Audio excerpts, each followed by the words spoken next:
To be honest with you, I don't think Kwame's wrong at all.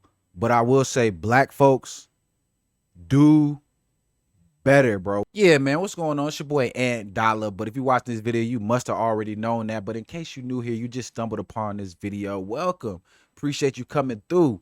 This is how we do. Anyways, I'm really just gonna kind of go through my points real quick. I'm not gonna be up on here long. Y'all know I don't like to be long-winded. So let's get into this shit. So first and foremost, with this no bling, no bitches, no bullshit series, I actually do want to kind of make this a daily thing, kind of starting now, moving forward.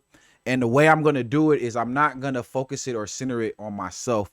I want to kind of like do some more social commentaries, just kind of like give my perspective and kind of like my viewpoint on things, just because I feel like a young black male's voice, a young black male's perspective, a young black male's view of the world is so important, especially in the times we in right now, especially with everything that's going on. And I mean, even when you look at more specific situations, the Kwame Brown situation, not a situation, but just kind of like the frenzy, the uproar, just the excitement about his name and everything that he's been talking about lately. So I want to add my piece to that puzzle. I want to add my 2 cents to that dollar bill. I want to put my own essence into this world, in a good way. You know what I mean? And I don't want to be gossiping. I'm not going to be up in here talking shit about people. And I'm definitely not going to be on here disparaging black folks. So if that's what you came for, wrong channel. Unsubscribe, hit the X, leave the video. This ain't that. You know, normally it's about music, but it's also more important for me myself to not just be known as a musician. If I die and all y'all know about me or remember about me is I made a couple of good songs that y'all was able to bounce to, which ain't easy to do, and I'm very proud of that. But I don't want to be only known for that. So the No Bling, No Bitches, No Bullshit series is taking a turn to like a social commentary, just like a daily update, whatever's going on in the world. I mean, there's a lot of shit going on in the world right now, and I don't know, like I feel like I get told a lot that I have a good perspective on things. I get told a lot that I give good advice and that, you know, I'm a great listener and things like that. So I just kind of want to springboard some of that to y'all, especially since, you know, it's a lot more subscribers coming into the channel than there has been in the history of this channel. I mean, shit, we got like 100 subscribers last month, which don't sound like a lot, but I mean, if you building a YouTube channel, you know, like shit, 100 subscribers in 1 month, god damn, I'm doing this. So I've never had that type of energy before, you know, at least not anytime recently. So moving on from that, let's get into it. So you may or may not know, you might have heard, maybe you didn't, I don't know, but Kwame Brown, former #1 pick of the Washington Wizards, I think in 2001. Maybe I put a picture on the video, probably not, but either way, because I ain't up on the editing game just like that yet. I mean, I probably could double picture in there, but whatever, fuck all of that, man. We here for the commentary, we're not here for the fucking visuals, the imagery. My hair's fucked up anyway. Anyway, moving on. So I guess what happened is that there was 2 podcasters that, and I'm going to try to redact the names as much as I can, as much as I remember to, because I'm not trying to be involved in the mess. I'm just trying to speak on it, give my social commentary, maybe get a couple views. I'll be honest, man. I'm trying to build my shit, man. Y'all can't be mad at me for that, right? Because it's the hottest thing in the world right now. This man has built over 200,000 subscribers, I'm hearing, in just 1 week. And he don't got no lights. I got more lighting than him.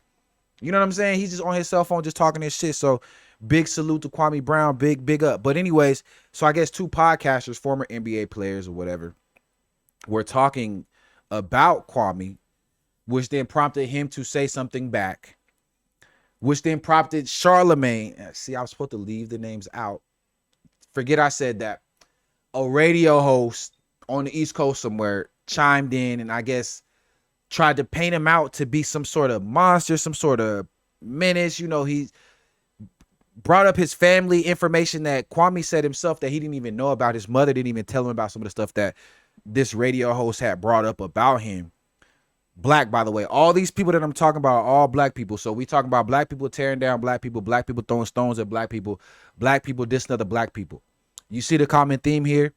Now, let me touch on that real quick, because if you go on any black Twitter thread, I guess I should say, about relationships or about black men or black women, you'll see one of 2 things, 3 things probably.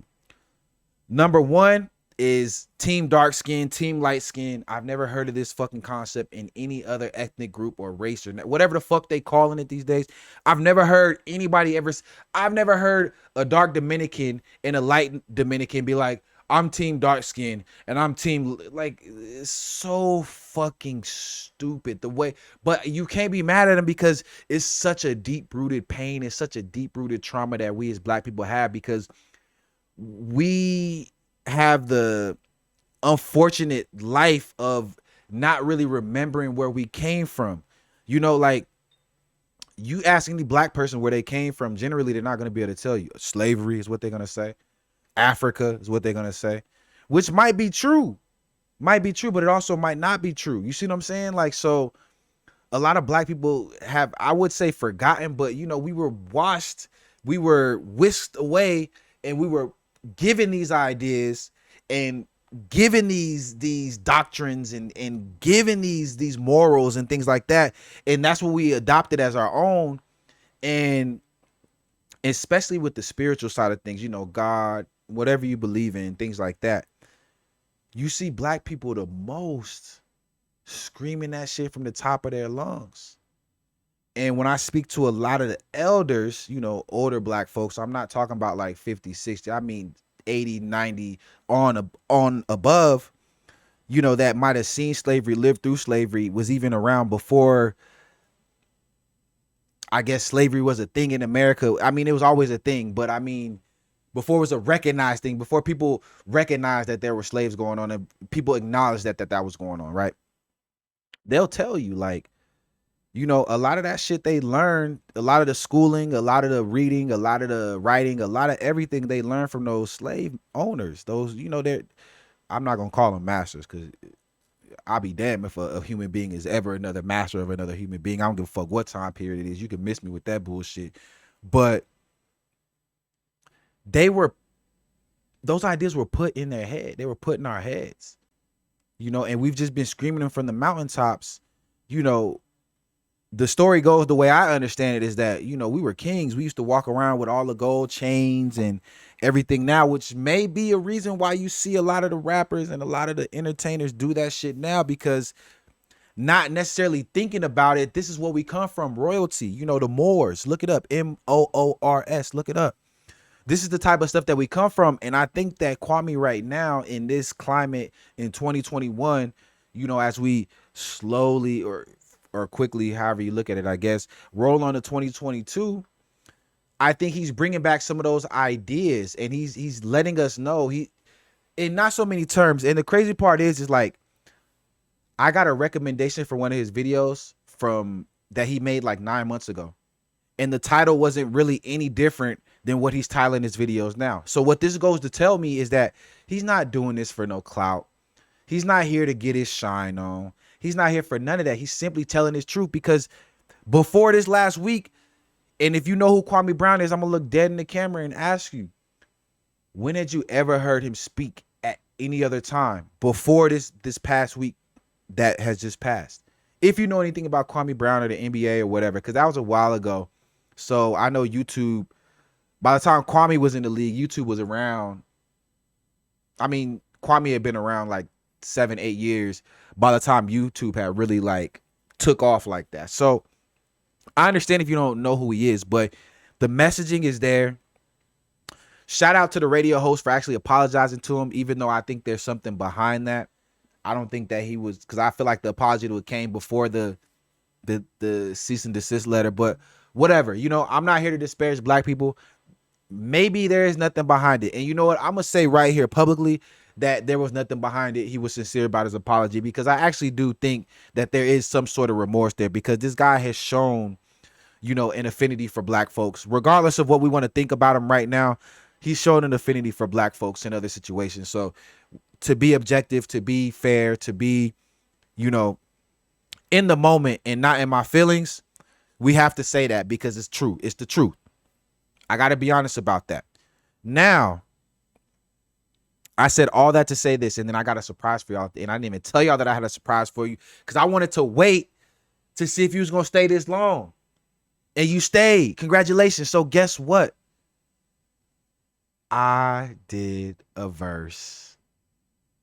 to Leave the Door Open by Bruno Mars and Anderson Paak, whatever his name is. Just a verse. It was something that I was thinking about doing. I think I might, with these videos, I might just drop one little verse a day. So without any further ado.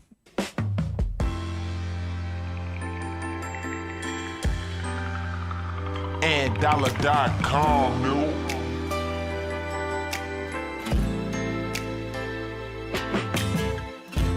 Trying to make a play when I lost my way. Congratulations and complaints. Got so much to say. I know it took a little longer than I planned. Sorry, mama, keep your eyes open. And I promise I'ma show you something. You're older now. I'm still dreaming like a young man. Styling on them. Save me the last dance. Marijuana got a hold of me. No hand.